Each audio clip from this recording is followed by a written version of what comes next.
checked in. It's the Raggy Dolls. Raggy Dolls. Raggy Dolls. Raggy Dolls. Dolls like you and me. Raggy Dolls. Raggy Dolls. Raggy Dolls. Raggy Dolls. Made him perfectly.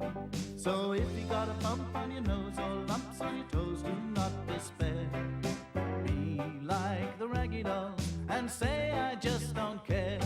'Cause Raggy Dolls, Raggy Dolls, Raggy Dolls, Raggy Dolls are happy just to be Raggy Dolls, Raggy Dolls, dolls like you and me.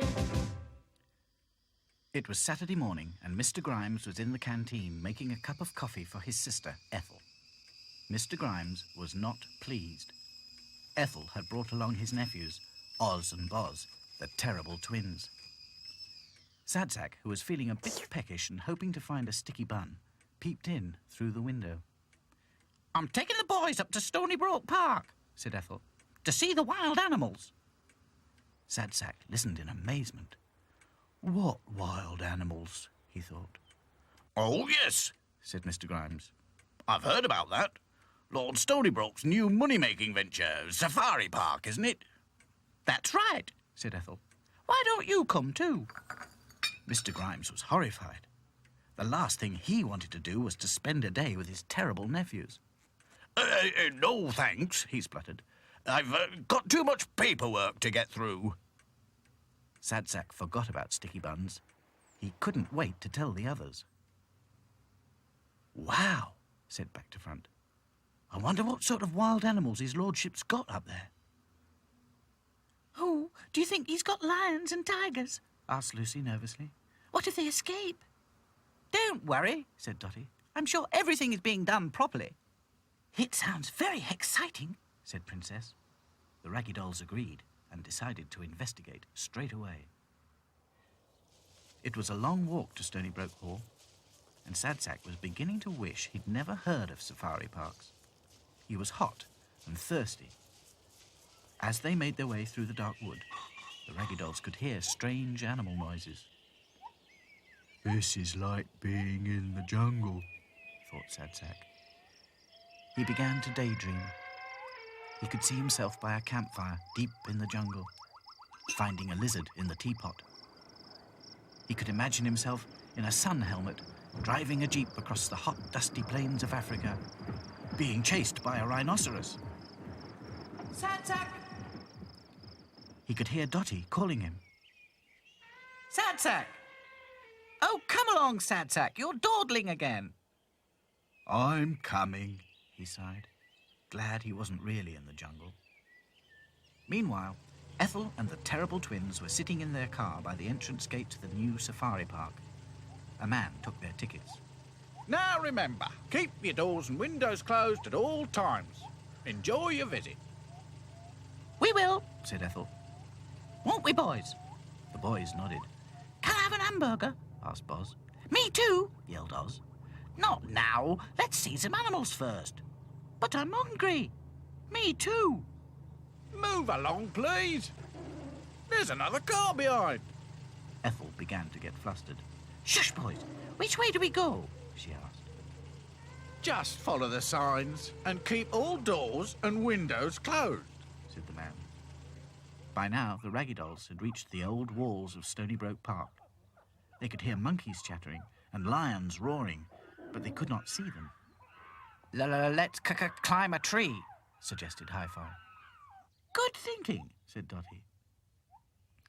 In no time at all, the Raggy Dolls climbed a tall tree and were edging along a big branch that overhung the safari park. But it was still no good.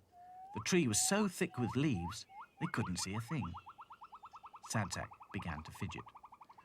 "Let's go home," he moaned. "This branch is really uncomfortable." "Keep still," hissed Dotty. "I can hear something." The Raggy Dolls listened. Sure enough, they could hear something munching something very close by. "Oh, whatever is it?" whimpered Lucy. There was a snap, and suddenly the end of the branch was bitten off. The Raggy Dolls found themselves face to face with a giraffe. With his eyes closed, the giraffe calmly munched a great big mouthful of leaves and swallowed them with a loud gulp. Then he opened his eyes and was moderately surprised to see the Raggy Dolls. "Oh, hello," said the Giraffe. "And who might you be?" "How do you do?" said Dotty, politely. "We are the Raggy Dolls." The Giraffe sniffed. "Dolls, eh?"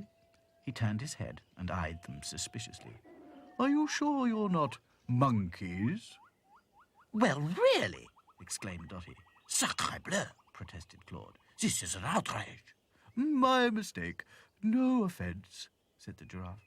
"It's just that monkeys are usually up in trees and usually up to mischief." Well, I can assure you we are not up to mischief, Mr. Giraffe, said Princess. That's right, added Lucy. We're not going around damaging trees. "Ah, well, yes, good point. I admit you've got a good point there," said the Giraffe. "But I am a wild animal, you know." The Raggy Dolls listened as the Giraffe explained how bored he got waiting for the wardens to bring him another bag of hay. He was meant to eat trees after all. Surely that was why he had such a long neck. Just then, they all heard a tractor coming. "I'd better be going," said the Giraffe. "It's the wardens." The tractor was pulling a trailer loaded with hay. It stopped right under the tree. The driver had a walkie-talkie radio, and the Raggy Dolls could hear the voice of Lord Stonybroke. Bill, you better get over to the monkey compound as soon as you can. Some silly clods have opened a car window. "I bet it's the terrible twins," said Back to Front. Let's find out, said Dotty. Come on, Raggy Dolls to the rescue. Follow me. And to everyone's surprise, Dotty jumped out of the tree and onto the wagon load of hay. The others quickly followed. The last thing the Raggy Dolls had expected was a guided tour of the safari park, but that's just what they got. On its way to the place where the monkeys were, the tractor passed by elephants, camels, lions and tigers, zebras and antelopes. The Raggy Dolls couldn't believe their eyes. The terrible twins couldn't believe theirs either. Naughty monkeys were climbing all over their father's car. They had pulled at the windscreen wipers and all the shiny bits, and Ethel had got so cross she'd opened a window to give them a piece of her mind. But as soon as she popped out her head, they snatched her best hat. They had pulled it to pieces by the time the Raggy Dolls arrived on the scene. What a shame, said Lucy, as the warden shooed the monkeys away. My favourite hat, moaned Ethel. And goodness knows what your poor father's going to say when he sees what those little beasts have done to his wipers and trim. The twins said nothing. They knew how much their father took care of his car, always cleaning and polishing it. Just then, Lord Stonybroke came up. He was holding the remains of Ethel's hat. I'm most frightfully sorry about your hat, madam. But of course the car has sustained some superficial damage. The Raggy Dolls listened as Lord Stonybroke promised that the car would be fixed as good as new while Ethel and the boys had a cup of tea. What a gentleman, said Ethel after he'd gone. Such gallantry. Can I have an hamburger now, Mum? Asked Boz. Me too, said Oz. Oh, said Ethel.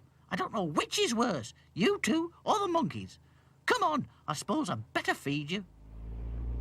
On the long walk home, Sad Sack thought long and hard about wild animals eating trees, monkeys and mischief, lions and elephants, lords and gallantry. But it made his brain hurt, and he decided he'd rather have a sticky bun. It's not much of a life when you're just a pretty face. Just to be whoever you are is no disgrace. Look around and you will find people of every kind, like the Raggy Dolls, Raggy Dolls, Raggy Dolls, Raggy Dolls, dolls like you and me. Raggy Dolls, Raggy Dolls, Raggy Dolls, Raggy Dolls, made him perfectly. So if you're not at ease with your knobbly knees and your fingers are all fuzz, stand on your two left feet and join our Raggy Doll chums. 'Cause Raggy Dolls, Raggy Dolls, Raggy Dolls Raggy are happy just to be Raggy Dolls, Raggy Dolls.